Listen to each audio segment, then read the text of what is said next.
äsken oltiin siellä Hikkaduva Beachin toisessa päässä rantaa, siellä oli se Turtle Beach niin sanotusti. Siellä oli niitä merikilpikonnia. Siis senkin sitten käy pesimässä munia ja lähtee maailmalle.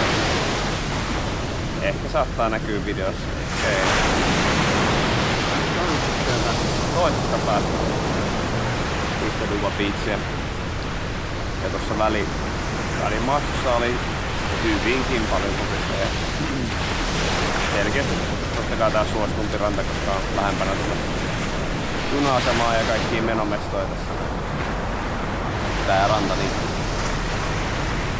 Joku tämmönen täällä. Täältä löytyy ihan kiva tässä syrjäsemmalla.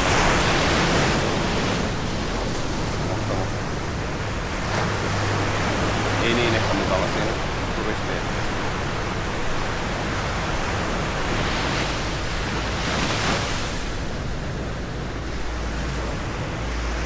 Lämpöä täällä semmonen päälle 30 koko ajan. Ei tässä nyt ihan hirveä pitkiä matkoja jaksa kävellä. Tulee heti kun näistä. Mutta nauttikaa maisemia.